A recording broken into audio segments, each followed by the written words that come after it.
Assalamualaikum warahmatullahi wabarakatuh.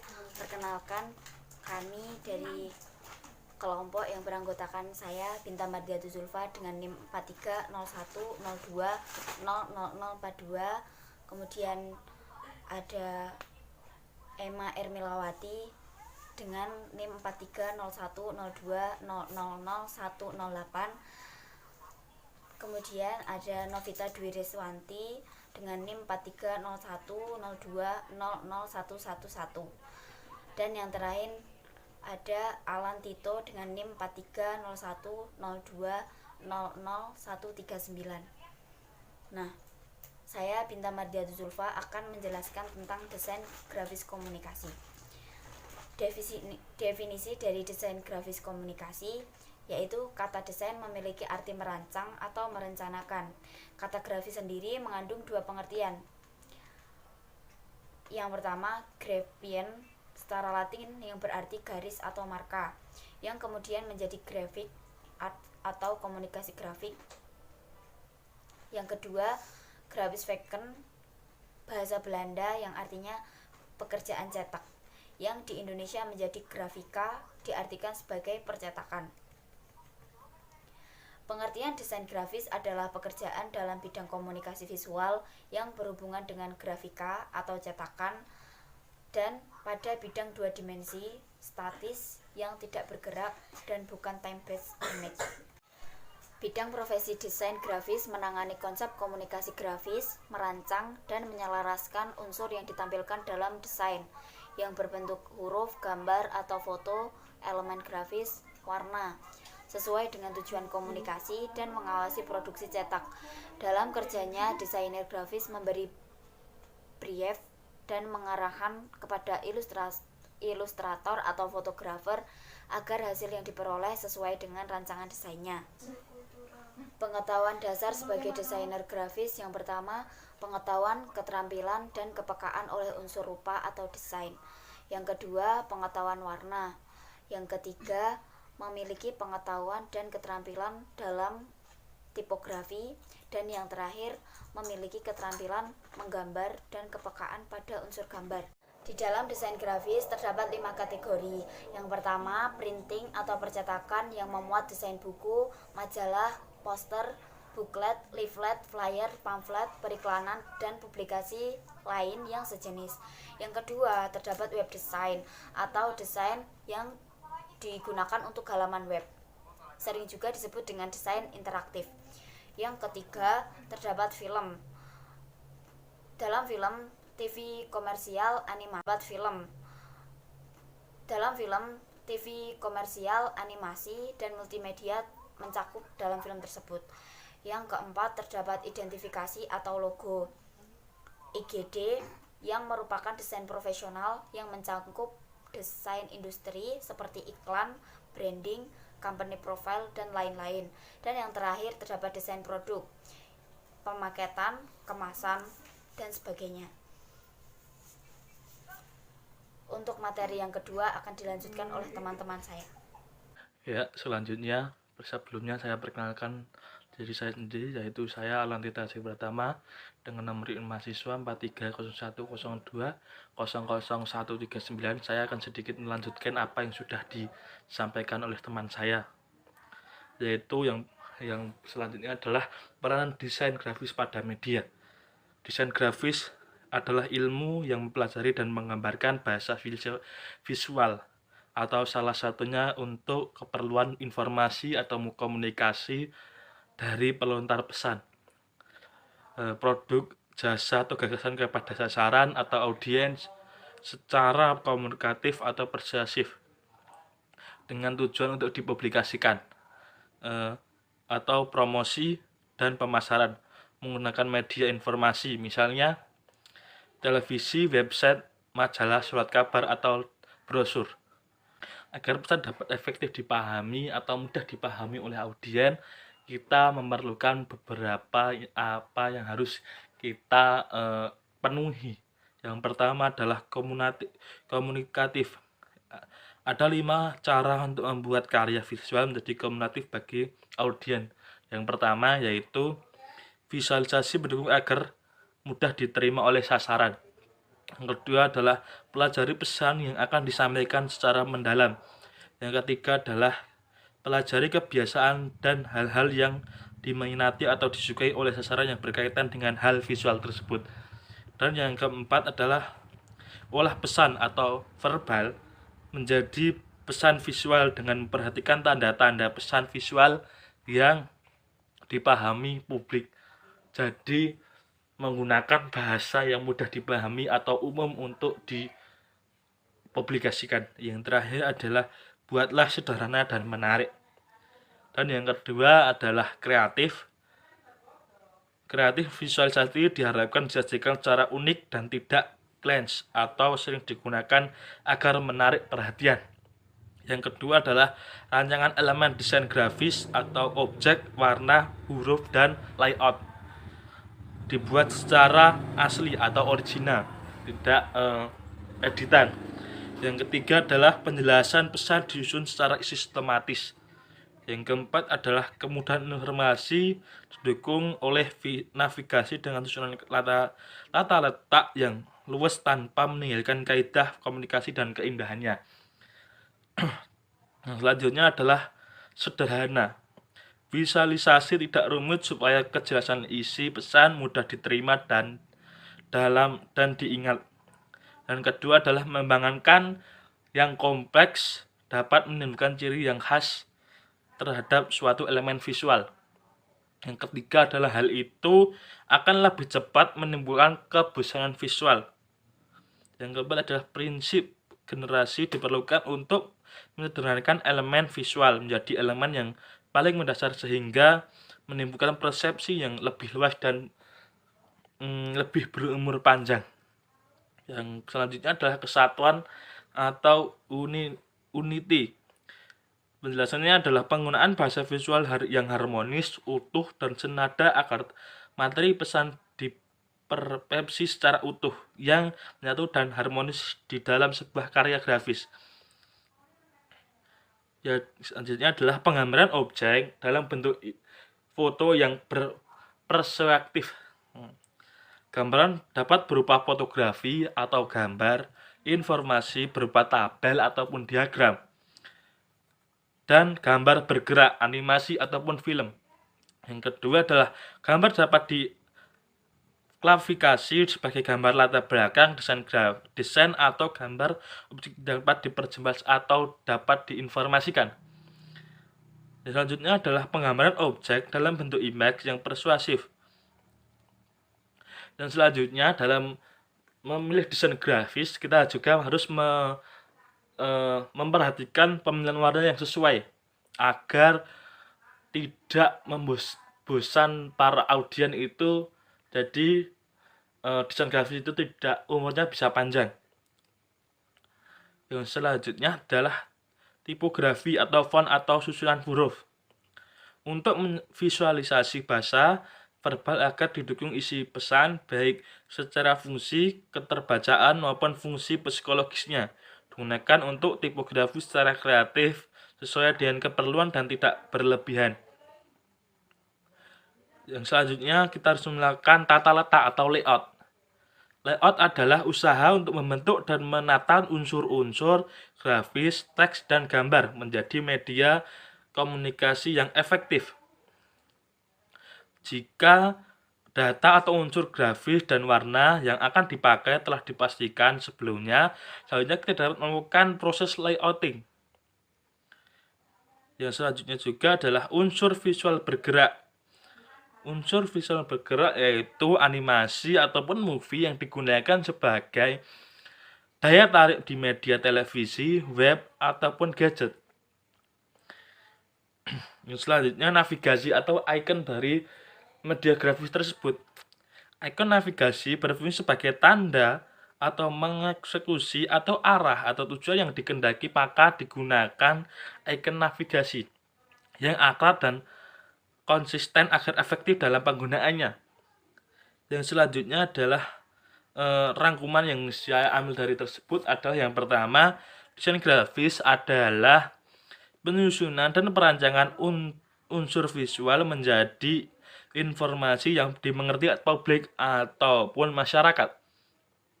Yang kedua adalah secara umum, pengertian dari desain grafis adalah seni dalam berkomunikasi menggunakan tulisan, ruang, dan gambar. Mungkin cukup sekian yang bisa saya sampaikan, bisa dilanjutkan oleh teman saya. Monggo. Assalamualaikum warahmatullahi wabarakatuh. Saya M. Melawati, NIM 43010200108. Di sini saya akan menjelaskan tentang materi keempat. Ruang, space atau masa. Yang pertama, potensi ruang sebagai berikut.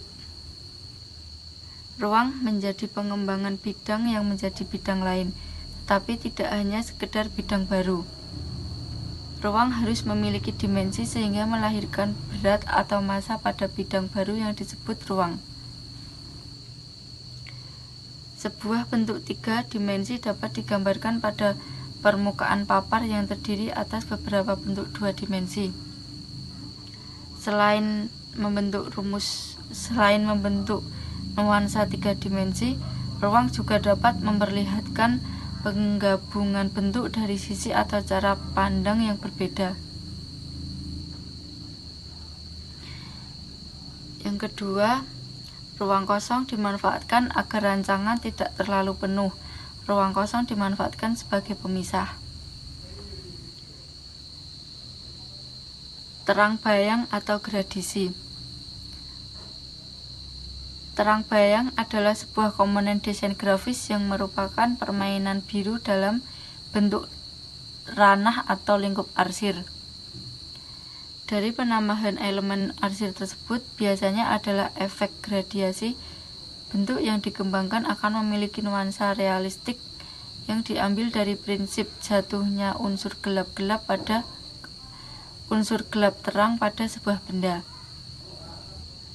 Bila terkena sumber cahaya, hasil dari komponen terang bayang ini berperan sebagai ilustrasi utama atau berdasarkan nilai realistiknya. Tetapi tidak menutup kemungkinan pula dapat berdiri sebagai bagian dari komunikasi yang kreatif. Potensi terang bayang antara lain sebagai berikut. Yang pertama, terang bayang dari arsiran adalah upaya menambah nuansa jatuhnya highlight dan shadow pada sebuah benda. Yang kedua, pendekatan terang bayang ini menghasilkan nuansa realistik dan atau fotografik pada sebuah komponen desain. Yang ketiga, peranannya bisa kepada ilustrasi, yang utama juga bisa sebagai sebuah elemen akses dekoratif. Warna atau color. Warna adalah sensasi yang ditimbulkan oleh otak sebagai akibat daripada sentuhan gelombang cahaya pada retina mata. Kira-kira ada 10 juta warna yang berbeda dapat dilihat dari mata manusia. Warna dapat berupa warna alam maupun buatan. Pada warna alam, warna asli dari bahan yang ditampilkan, sedangkan warna buatan, warna asli ditutup dengan lapisan cat atau diubah dengan cara lain.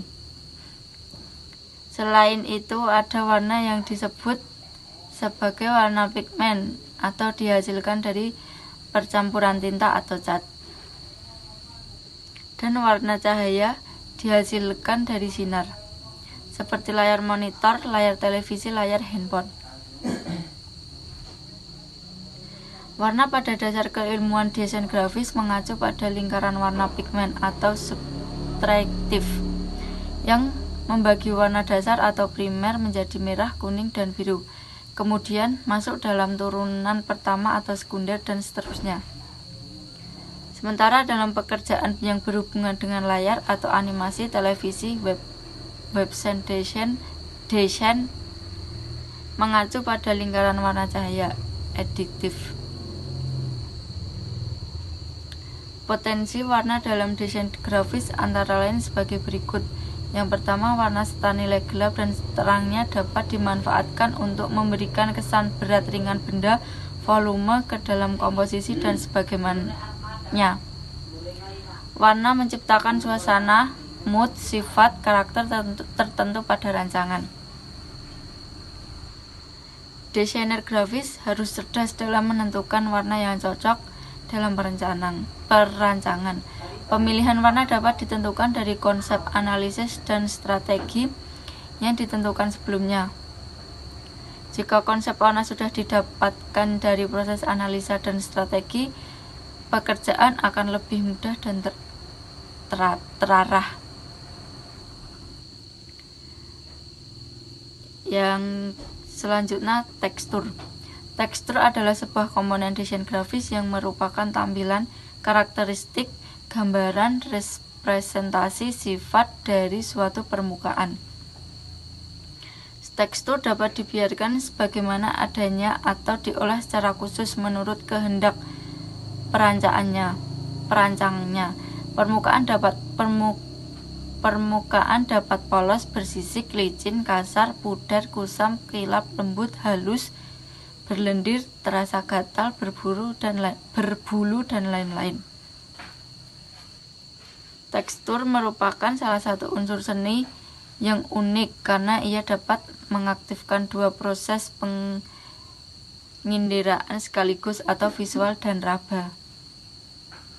Tekstur dapat berukuran kecil, menekankan pada kedua dimensian permukaan sebagai hiasan, atau berukuran besar pada menekankan pada kesan raba pada 3D. Perkenalkan, nama saya Novita Dwi Riswanti. Di sini saya akan melanjutkan materi yang telah disampaikan teman saya.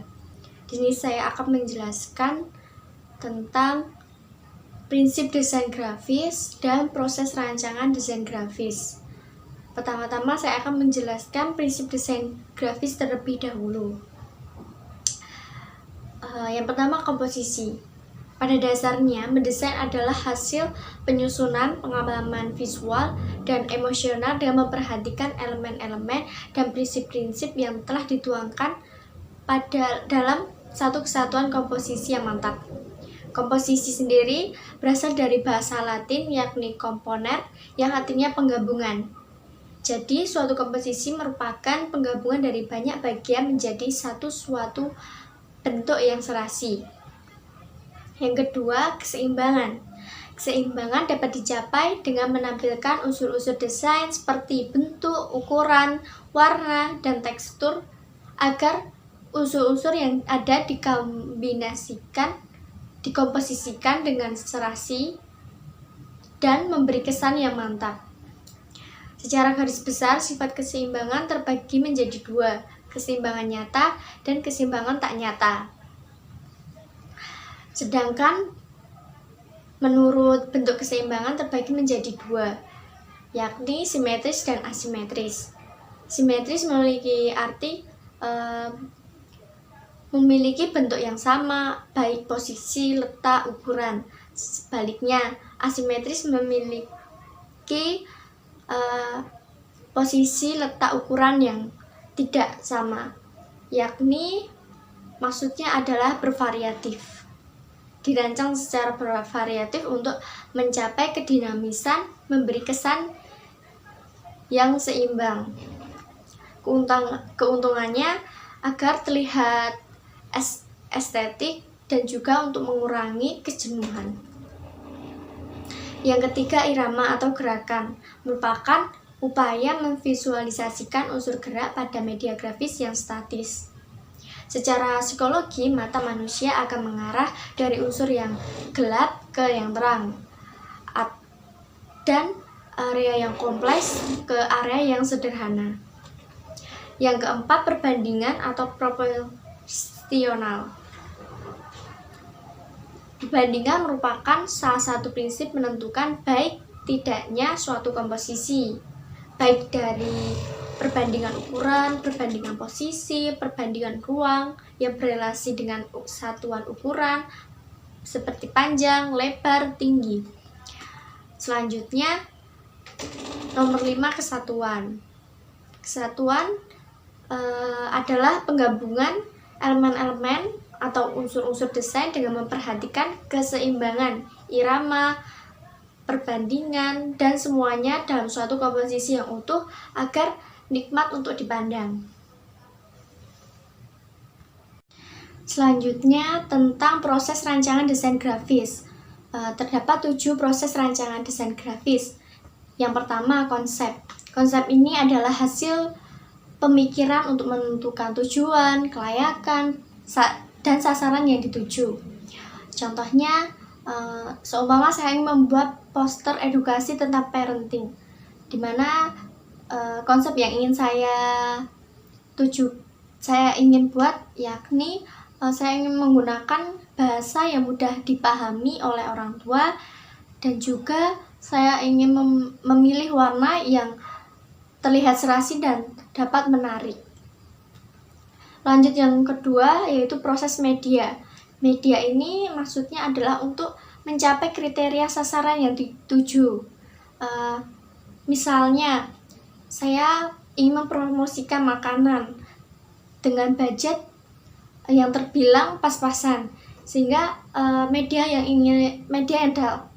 tepat yang dapat saya pilih yakni media internet, yaitu melalui media sosial seperti Instagram maupun Facebook atau YouTube atau TikTok, seperti itu. Lanjut ketiga, yakni ide atau gagasan. Ide gagasan ini berupa diskusi, wawancara, literatur wawasan yang luas, di mana dari hasil wawancara, diskusi tersebut kita dapat membangkitkan kesan tertentu yang sulit dilupakan. Yang keempat, persiapan data dan perancangan.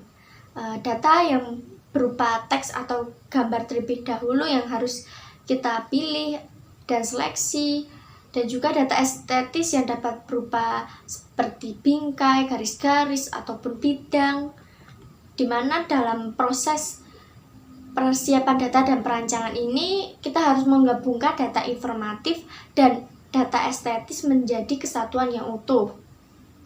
Oleh karena itu, jangan sampai estetis mengorbankan pesan atau informasi yang ingin disampaikan juga.